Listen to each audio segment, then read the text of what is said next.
Au souper, en écho à ma conversation avec Naoko, le hasard place Tristan et Raphaël à ma table, comme le jour de mon arrivée à la grande écurie. Le jeune Espagnol m'avait d'emblée semblé amical, quoiqu'un peu farouche, lors de notre premier échange. Le fait de connaître son secret me le rend d'autant plus sympathique. Comme moi, il est obligé de jouer un rôle. Je voudrais lui parler, lui dire que j'ai eu un frère qui aimait lui aussi d'un amour interdit. Mais bien sûr, je n'en fais rien. Quant à lui, il reste quoi pendant tout le souper, triturant sa nourriture du bout de ses couverts, perdu dans ses pensées, les sourcils froncés. La perspective de revoir Suraj au cours d'art vampirique, pour la première fois sans doute depuis presque 1 an, doit le bouleverser. Tristan compense le mutisme de son voisin de table par sa conversation de bonne aloi. En 1 mois, j'ai multiplié les signes de sympathie à son égard, afin d'encourager les sentiments qu'il semble nourrir pour moi. Il est devenu ma source d'informations sur tout ce qu'il se passe dans l'aile des garçons, et je subodore qu'il pourra m'être plus utile encore par la suite. Il paraît que t'as encore fait des étincelles en cours d'art de la conversation, me dit-il en repoussant son assiette à dessert. Je l'ai bien sûr autorisé à me tutoyer. Je suis bien content de ne pas avoir à me mesurer à toi pour la gorgée du roi. Je ne connais personne qui ait un esprit aussi mordant que le tien. C'est sans doute parce que je suis prédestinée à me transmuter en vampire que j'ai l'esprit mordant. Je rétorque, du tac au tac. Quant à toi, Saint-Loup nous a glissé que tu avais réussi à désarmer 3 attaquants d'un coup en cours de sabre. Impressionnant.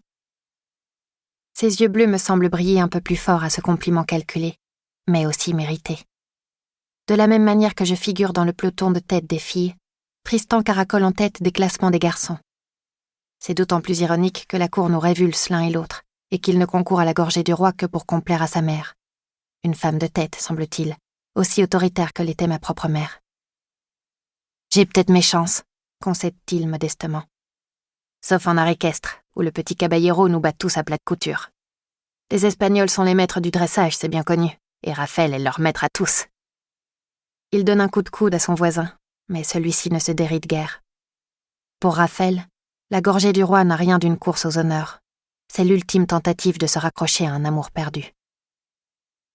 Tu imagines, si le 31 octobre nous sommes nommés écuyères et écuyers, toi et moi, me dit Tristan. Nous formerions une fine équipe, ce serait merveilleux. Merveilleux, c'est le mot, dis-je en papillonnant des yeux pour le faire fondre. Et plus merveilleux encore, mon garçon, la tête du roi des ténèbres roulant au sol, après que j'aurai crevé son cœur et tranché son cou. Comme pour faire taire mes pensées sacrilèges, le tocsin strident sonne au clocher de Versailles, annonçant la tombée de la nuit et le début du règne sans partage des vampires. « Mesdemoiselles, messieurs, c'est l'heure », annonce Madame Thérèse. « Habillez-vous chaudement et suivez-nous dans la cour, le général et moi, en ordre et sans faire de bruit. » J'enfile mon manteau de fourrure tiré de la garde-robe offerte par le roi. Il est vraiment chaud, aussi ce n'est pas l'air de la nuit qui me fait frissonner lorsque je pénètre dans la cour. C'est la culpabilité de porter sur le dos l'équivalent d'1 an de revenus d'une famille de fermiers de mon village. Au milieu des pavés éclairés par des flambeaux, 2 silhouettes sombres nous attendent. La première appartient à Suraj de Jaipur. Grand et sculptural dans un plastron de cuir ocre foncé à double épaisseur, il domine les autres garçons de sa tête majestueuse drapée dans un turban. À côté de lui se tient une jeune fille brune aux cheveux soigneusement attachés en catogan. Lucrèce du crève-cœur. Une robe prune doublée de visons laisse deviner les courbes de son corps athlétique. Tels sont les écuyers de l'immuable, habillés l'un et l'autre de couleurs sombres pour mieux se fondre dans la nuit. Ils ont beau n'avoir qu'1 an de plus que nous, il émane d'eux une aura d'autorité sans rapport avec leur âge. Je n'ose imaginer les horreurs qu'ils ont dû connaître au cours de leurs 11 mois au service du roi. « Bienvenue, chers anciens élèves !» les salue Barvock. Il tente d'incliner la tête, mais sa minerve l'en empêche. Il ne parvient pas davantage à ployer le buste du haut de ses jambes de fer, raides comme des piquets. À chacun de ses mouvements hachés, je ne peux m'empêcher de songer aux striges qui l'ont mis dans cet état avant que la faculté le rafistole à sa manière. « Merci d'honorer l'école de votre présence, » reprend-il en se redressant, la face rougie par ses efforts pathétiques.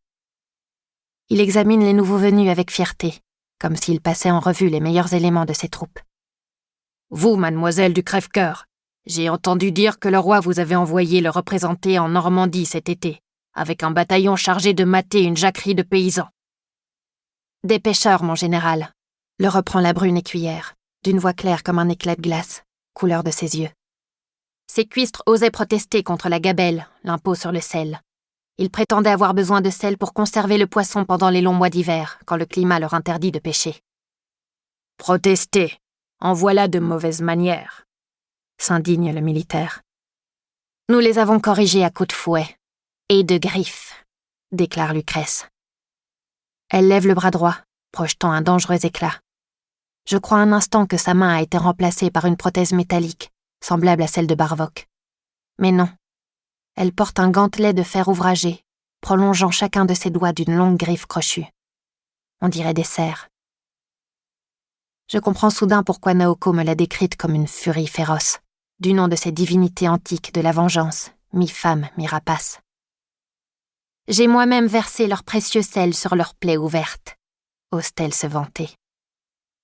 Révoltée par sa cruauté, j'enfonce mes poings dans les poches de mon manteau. Mais déjà Barvock se tourne vers le second écuyer. Quant à vous, monsieur de Jaipur, il paraît que vous vous êtes porté volontaire pour aller combattre les ghouls qui infestent le cimetière des Innocents à Paris. On dit qu'elles pullulent ces derniers temps, n'hésitant plus à quitter leurs catacombes pour aller attaquer les roturiers vivants et voler les nourrissons dans leurs couffins. Les narines du général se plissent de dégoût, davantage me semble-t-il à l'évocation des créatures malodorantes qu'à l'idée des sévices qu'elles font subir au peuple. Quant à moi, je frissonne en repensant à la conversation surprise dans le labyrinthe de verdure un mois plus tôt. La princesse des Ursins affirmait que les abominations nocturnes s'agitaient comme jamais. Ma dague Aladi est au service de la Magna Vampiria, dit sobrement Suraj, de sa voix profonde où roule un accent exotique, tout en posant la main sur la longue dague à double lame logée dans sa ceinture. Contrairement à sa coéquipière, il ne semble pas se réjouir de ses faits d'armes. Les paroles de Naoko me reviennent en mémoire. Elle m'a confié que l'Indien a la réputation de chercher la mort depuis qu'il est à la cour, depuis qu'il a rompu avec Raphaël. « Nous vous laissons entre de bonnes mains », conclut Barvock, se tournant vers l'assemblée. « Tâchez de marcher dans les pas glorieux de vos aînés. » Sur ce, il s'éloigne en claudiquant, la gouvernante sur ses talons. « Bonsoir, camarade », déclare Suraj sans enthousiasme. Ses yeux noirs et perçants, surmontés de sourcils froncés, balaient l'ensemble de l'auditoire, tout en évitant soigneusement Raphaël. Si le caballero espagnol ne s'est pas encore remis de la rupture 11 mois après, il semblerait que Suraj en ait lui aussi gardé des séquelles. De là à penser que c'est la raison pour laquelle il tient si peu à la vie, il n'y a qu'un pas. « Nous allons aujourd'hui parler botanique, » dit-il. Il pointe le doigt vers une caisse montée sur roulette que des valets ont dû traîner jusqu'ici. Elle accueille un grand rosier couvert de fleurs blanches. Des roses encore épanouies en octobre par ce froid glacial ne sont pas naturelles. Cette étrange vitalité n'augure rien de bon. « Qui peut me dire ce qu'est une rose vampirique ?» demande Lucrèce, confirmant ma sinistre intuition. Fidèle à son habitude, Françoise des Escailles est la première à lever la main. « C'est une fleur se nourrissant du sang des mortels !» s'exclame-t-elle, avec une telle énergie que la queue de sa toque en castor lui retombe sur le visage, renversant ses besicles. Quelques exclamations étouffées résonnent. Fayotte, lèche-botte, binoclarde. Ponctuées de rires feutrés, mais pas du mien. Une fleur buveuse de sang? Quelle idée abominable. En effet, mais pas seulement, précise Lucrèce. Les roses vampiriques, ces merveilles créées par les botanistes de la faculté, ne se contentent pas d'absorber le sang humain. Elles en exhalent aussi les fragrances. Rien n'est plus doux au nez de nos maîtres, les immortels. Les roses vampiriques n'ont pas leur pareil pour les mettre en appétit. Le mélange de servilité et de férocité émanant des paroles de l'écuyère m'écœure. Je repense avec dégoût aux narines d'Alexandre, frémissant d'excitation à bord du carrosse approchant Versailles, à l'odeur des roses du château. Passons directement à une petite démonstration, annonce l'écuyère en sortant de son décolleté une fiole remplie de sang. Elle la débouche, ses serres métalliques cliquetant contre le verre. Puis elle approche de l'une des roses blanches et fait perler le liquide dans la corolle. À la première goutte, rien ne se passe. À la seconde, un mouvement subtil semble agiter la fleur, telle une brise nocturne. Mais à la troisième goutte, Plus de doute possible. C'est bien la rose elle-même qui s'anime. Sa tige se tend vers le flacon dans la main de Lucrèce. Sa corolle se dilate de manière obscène pour absorber davantage de sang. Par quel sortilège ? Je murmure, horrifiée, tandis que des chuchotements de peur ou d'excitation jaillissent autour de moi. Je recule instinctivement d'un pas et heurte la poitrine de Tristan qui se tenait derrière moi. « Je n'ai jamais vu de tels maléfices dans mes Ardennes, » murmure-t-il. « Et je gage que toi non plus en Auvergne. Ils appellent cela merveille de la botanique, mais en réalité ce sont des abominations. La cour est encore plus perverse que je ne le pensais. » Lucrèce finit de verser le contenu du flacon, laissant ruisseler un long filet de sang. Les pétales blancs que les gouttes précédentes avaient tachés se colorent entièrement de pourpre. Il me semble voir leurs nervures palpiter comme des veines. À cet instant, l'écuyère tend son index droit, dont l'ongle aiguisé étincelle comme un poignard. D'un geste d'une rapidité surnaturelle, que je devine accélérée par les ténèbres, elle sectionne la tige.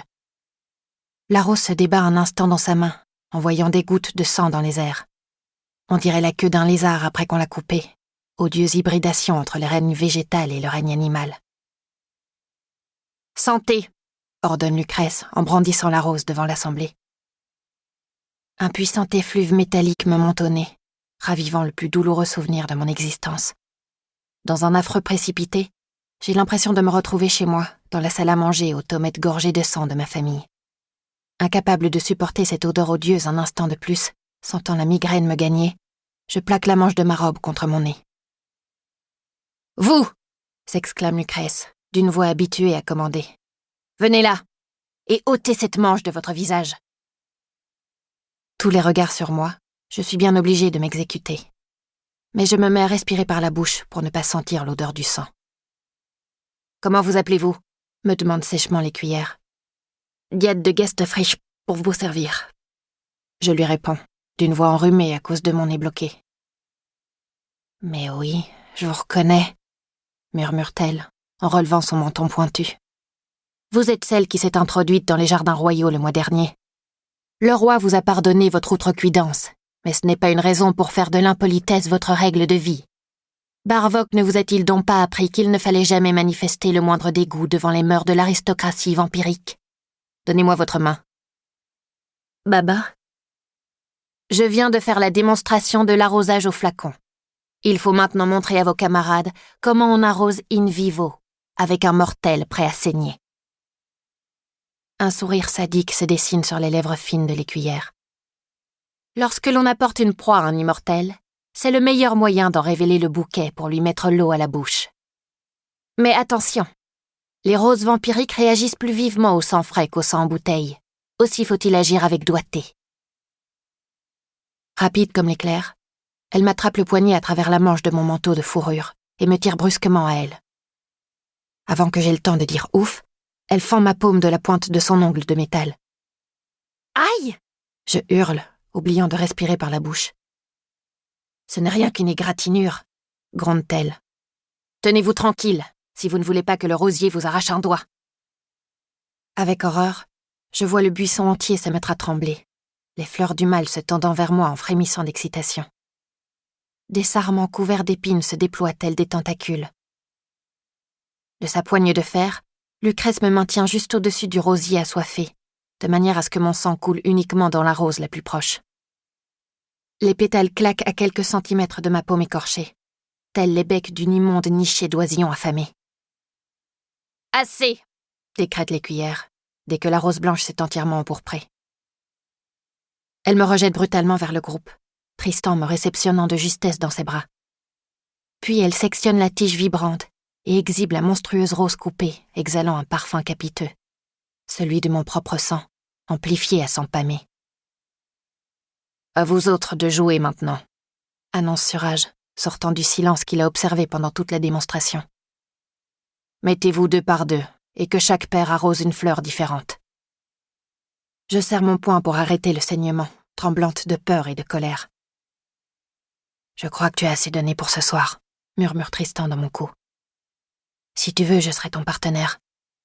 Et après avoir versé mon sang sur l'une de ces roses du diable, je te laisserai la joie de la trancher nette et de l'écraser sous ton pied. »